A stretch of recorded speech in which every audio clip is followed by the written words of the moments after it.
En la antigua mitología egipcia, cada persona, al morir, enfrentaba una prueba en la que su corazón era puesto en una balanza de dos platillos, en que era pesado contra la pluma de Maat, que simbolizaba los valores de justicia, moralidad, verdad y armonía. La suerte del espíritu del difunto dependía según hacia dónde se inclinase la balanza. Si el corazón resultaba de masa equivalente a la pluma de Maat, el espíritu del difunto pasaba la eternidad en el paraíso Aaru, en donde habían tierras fértiles y se podía cazar y pescar en abundancia. Por el contrario, si el corazón resultaba más pesado que la pluma de Maat, el difunto era condenado a ser devorado por Amit, el monstruo devorador de los muertos, perdiendo su oportunidad de inmortalidad y pasando al olvido eterno.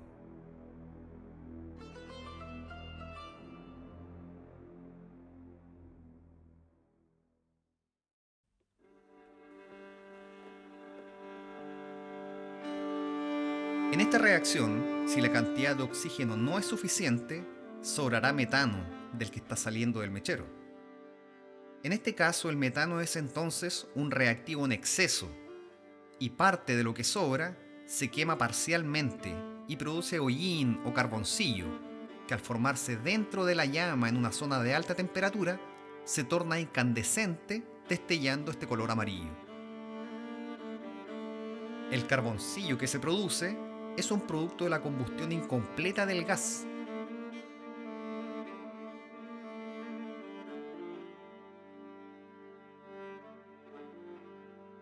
Estos productos carbonosos, además de ser mutagénicos, pueden generar diversos problemas como acumulación de residuos sólidos en conductos y superficies. La presencia de estas partículas en la atmósfera supone un riesgo permanente para el sistema respiratorio.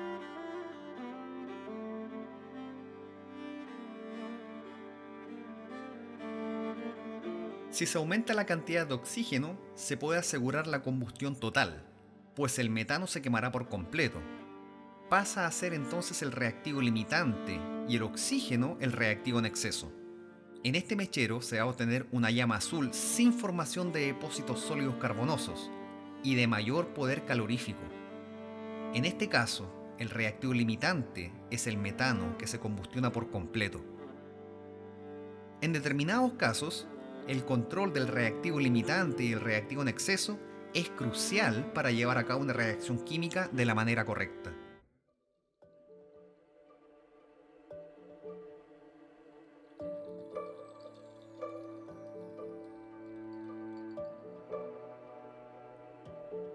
Mi nombre es Paulina Hidalgo Córdoba, soy licenciada en Química, doctora en Ciencias con mención en Química, trabajo en el Departamento de Química Orgánica de la Facultad de Ciencias Químicas y me dedico al área de la síntesis y caracterización de materiales moleculares, específicamente de cristales líquidos.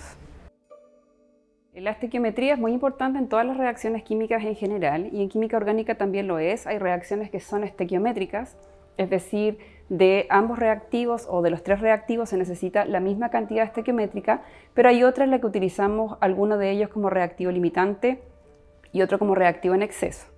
Eso tiene que ver fundamentalmente, bueno, desde el punto de vista económico, ¿cierto? Nosotros necesitamos ocupar reactivos que muchas veces son muy caros o de difícil obtención o transporte. Por lo tanto, requerimos cantidades que son, digamos que deben estar bien definidas. Por otro lado, también para nosotros es muy importante el rendimiento de las reacciones porque cuando nosotros reportamos, por ejemplo, nuevos métodos de síntesis, uno de los aspectos que debemos reportar a la comunidad científica es el rendimiento obtenido en esa reacción. Y también muchas veces propuestas para mejorar ese rendimiento.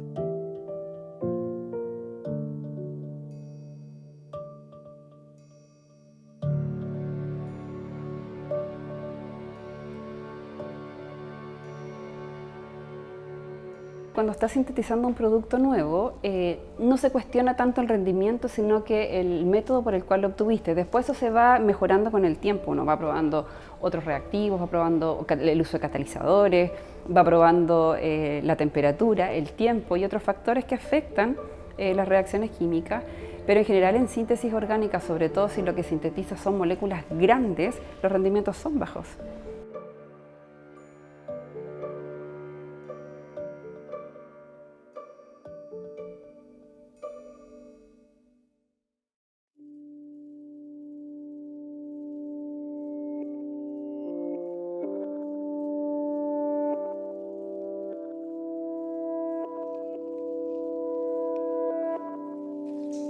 La materia no se crea ni se destruye, solo se transforma. Los átomos pasan de un compuesto a otro. Algunos átomos de oxígeno de las moléculas de agua que bebiste hoy pudieron formar parte de la madera de árboles milenarios, o del aire de la Tierra de hace 1.000.000 de años, o de algún mineral relativamente soluble. Toda la materia que tienes a tu alrededor tiene una historia particular. En este momento, sus átomos están juntos formando un objeto, pero en algún tiempo más todo volverá a desintegrarse para volver a mezclarse en nuevas formas de materia, y así continuarán con su ciclo elemental formando parte de diferentes compuestos en la eternidad del tiempo.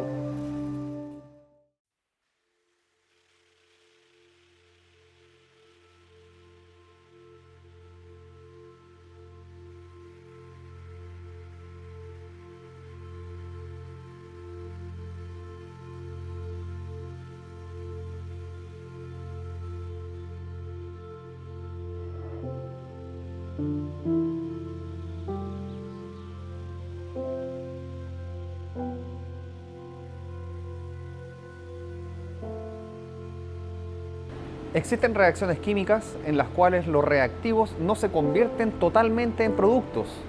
La conversión de reactivos a productos parece avanzar hasta cierto punto en el cual la reacción pareciera detenerse. Para calcular la conversión de reactivos a productos usamos el porcentaje de rendimiento.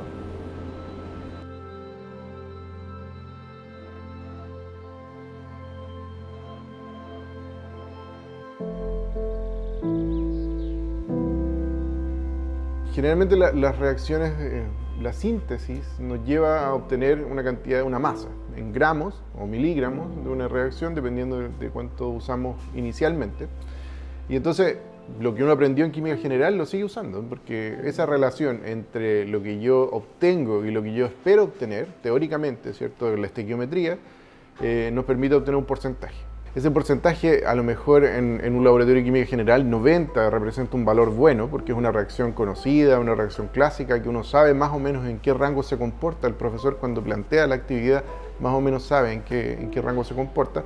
En investigación puede ser fabuloso 90 o puede ser fabuloso 5%, porque las moléculas, como bien tú dices, son nuevas.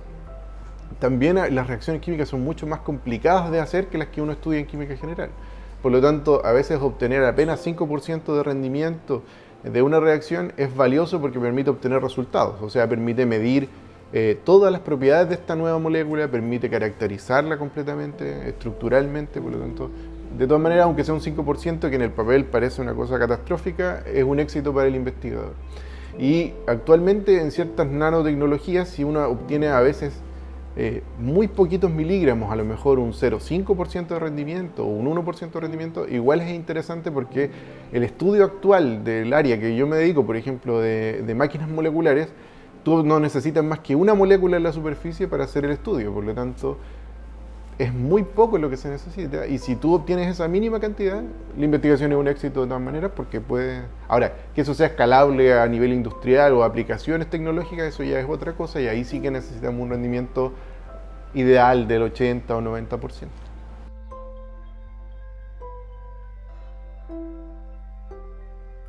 Muchas veces el rendimiento a veces baja porque uno hace un segundo proceso de purificación, o sea, una cristalización, por ejemplo. Pero se pierde rendimiento, pero se gana en pureza. Entonces también hay que encontrar un equilibrio entre lo que uno busca en rendimiento crudo y también un rendimiento del cristal, del sólido puro, 100% puro, digamos.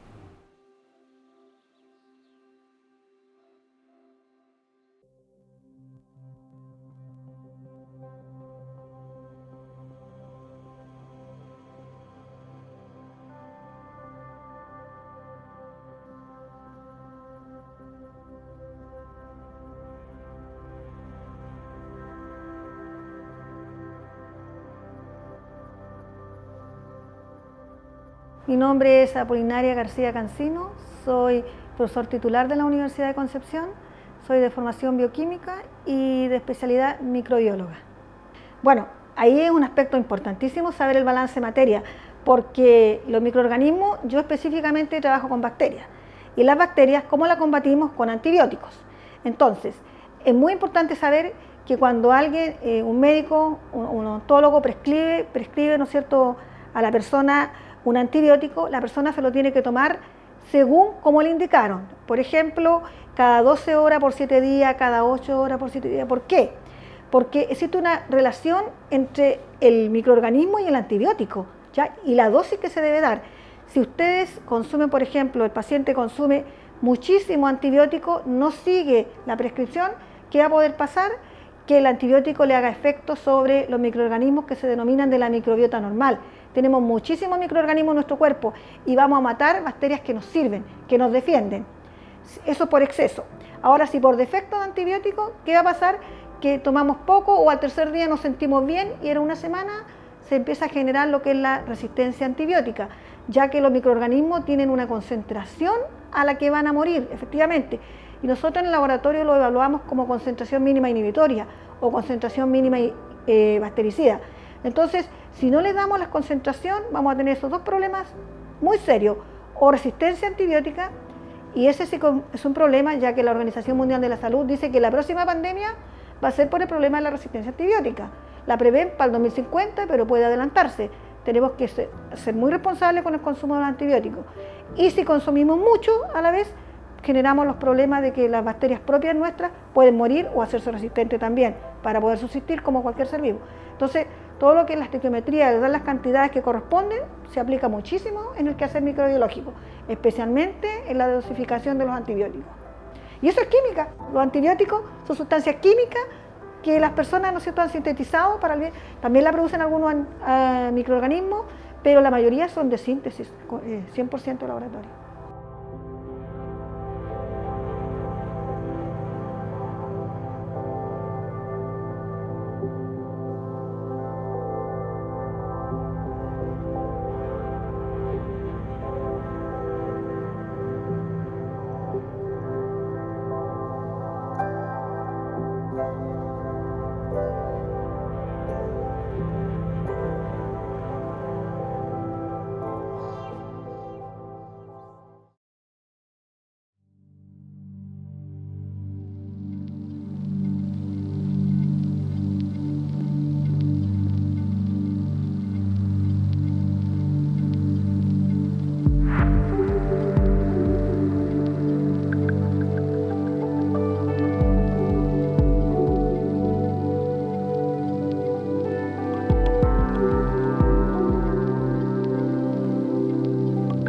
En esas reacciones, por ejemplo, obtención del nylon, obtención de una poliamida, de un poliéster, ¿ya? Es necesario tener un cuidadoso, ¿no es cierto?, un cuidadoso trabajo ahí con la estequiometría de reacción, ¿ya? Una pequeña modificación en la estequiometría, por ejemplo, una reacción 1:1, tenemos que asegurarnos de que sea 1:1 porque un pequeño exceso de uno de ellos nos lleva a cambios dramáticos en la masa molar del polímero, ¿ya? Podemos tener polímeros de elevada masa molar si cuidamos la estequiometría. Un pequeño cambio nos hace disminuir significativamente la masa molar y eso tiene consecuencias importantes en las propiedades finales del material. Por ejemplo, en la viscosidad, en la cristalinidad, ¿ya?, en las propiedades mecánicas, etc.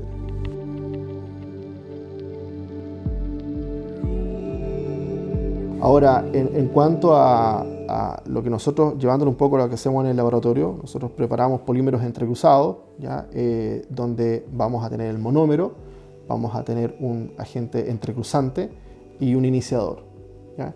Entonces ahí las cantidades de agente entrecruzante, las cantidades de iniciador son importantes también, porque por ejemplo, si nosotros elevamos la concentración o digamos la relación, la proporción entre monómero y entrecruzador, lo que vamos a obtener es un polímero más reticulado, más entrecruzado, más conectado en sus cadenas, y eso tiene consecuencias en, por ejemplo, las propiedades mecánicas, ¿ya?, o la capacidad de absorción de un líquido, ¿ya? Los procesos difusionales dentro de ese polímero también se ven afectados por el grado de reticulación, ¿ya? Y también puedo mencionar la concentración del iniciador. Si nosotros disminuimos la concentración del iniciador, obtenemos cadenas de mayor masa molar, cadenas más largas. Si aumentamos la concentración del iniciador, obtenemos cadenas más cortas, ¿ya? Entonces eso sin duda tiene, digamos, efecto en el desempeño de ese material en una determinada aplicación.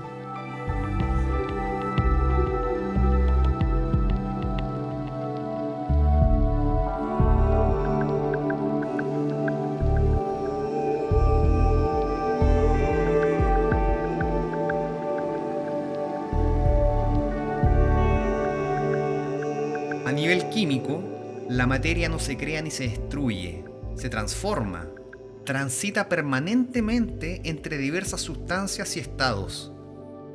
Estas transformaciones ocurren a diferentes escalas de tiempo, algunas imperceptibles para nosotros, ya sea por su extraordinaria rapidez o bien por su impactante lentitud. De cualquier modo, debiéramos estar siempre conscientes del origen y destino de la materia que coincide en espacio y tiempo con nuestra existencia.